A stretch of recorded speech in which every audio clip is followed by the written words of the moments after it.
સમાચારોમાં આગળ વધીએ તો એમએલએ વિમલ ચુડાસમાએ સીએમ ભૂપેન્દ્ર પટેલને એક પત્ર લખ્યો છે અને જેમાં જૂનાગઢ જિલ્લાના ચોરવાડ શહેરને તાલુકા કક્ષાનો જે દરજ્જો છે તે આપવા માટે માંગ કરાઈ છે। હાલ ચોરવાડના લોકોને તાલુકા કક્ષાના કામકાજ માટે માળિયાહાટી જવું પડવાની ફરજ પડે છે।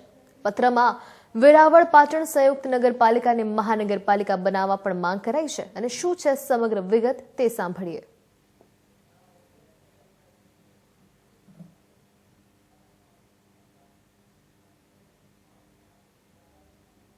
મારું નામ વિમલ ચુડાસમા છે।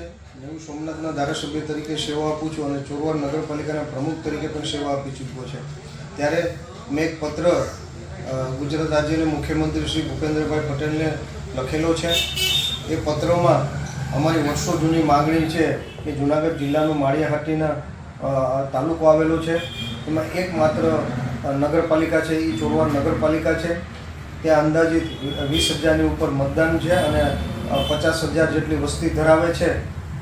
અને અહીંયા અમારી બહુ જૂની માંગણી છે, જ્યારની રાજપા સરકાર હતી અને શંકરસિંહ વાઘેલા મુખ્યમંત્રી હતા ત્યારની અમારી માંગણી હતી કે અમને અલગ તાલુકો આપવામાં આવે, કારણ કે અલગ તાલુકો આપવામાં આવે તો શહેર આવેલું છે અને આજુબાજુમાં 40થી 45 ગામો આવેલા છે, તેને 15 કિલોમીટર દૂર માળિયા જવું પડે। મામલતદારનું કામ હોય, કોર્ટનું કામ હોય કે તાલુકા પંચાયતનું કામ હોય, એના માટે 15 કિલોમીટર દૂર જવું પડે અને 15 કિલોમીટર પાછું આવવું પડે અને લોકોને પૂરી રોજગારી કે ખેતી આરે સંકળાયેલા હોય અને મજૂરી કામ કરતા હોય ત્યારે આખો દિવસ પડતો હોય છે। તેનાથી અમે જો ચોરવાડ શહેરને તાલુકો આપવામાં આવે તો તેનાથી ચોરવાડ શહેરની આટલી મોટી 50,000 વસ્તી ધરાવે છે અને આજુબાજુના 35થી 40 ગામડાને તેને ફાયદો થઈ શકે। એટલે વહેલી તકે અમારી અને તમામ આજુબાજુના ગામડા અને ચોરવાડ શહેરની માગણી છે કે ચોરવાડ શહેરને તાલુકો બનાવવામાં આવે અને આ પ્રશ્ન પણ હું વિધાનસભામાં પણ પૂછવાનું છે। ત્યારે હું અત્યારે હાલમાં જે ગીર સોમનાથ જિલ્લો આવેલો છે તેમાં નેવું સોમનાથ વિધાનસભા આવેલી છે, તેના ધારાસભ્ય તરીકે સેવા આપું છું। એમાં પણ ઘણા સમયથી અમારી માગણી છે કે બીજી નગરોને જે મહાનગરપાલિકામાં સમાવેશ કરી છે ત્યારે અહીંયા સોમનાથમાં પ્રથમ જ્યોતિર્લિંગ આવેલી છે, વિશ્વમાંથી લોકો દર્શન કરવા માટે આવતા હોય અને નગરપાલિકા હોવાના કારણે થોડી સુવિધા લોકોને મળતી નથી।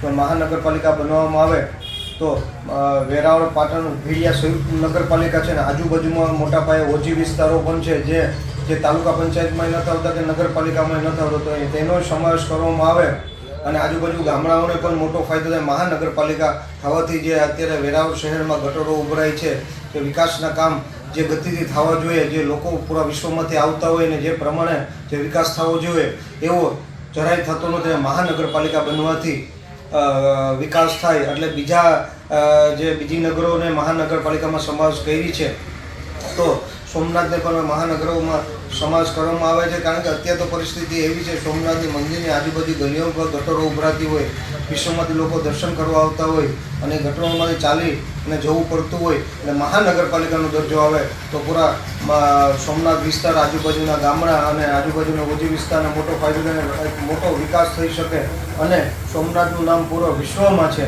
અને પૂરા વિશ્વમાંથી લોકોને એક સારી રીતે બહારથી આવે એને પણ સુવિધા મળી શકે અને ત્યાંના વિસ્તારના પણ લોકોને સુવિધા મળી શકે। એટલે મારી માગણી છે કે સોમનાથને પણ નેવું સોમનાથ વિધાનસભામાં વેરાવળ પાટણ ભીડિયા નગરપાલિકાને પણ મહાનગરપાલિકાનો દરજ્જો લેવામાં આવે।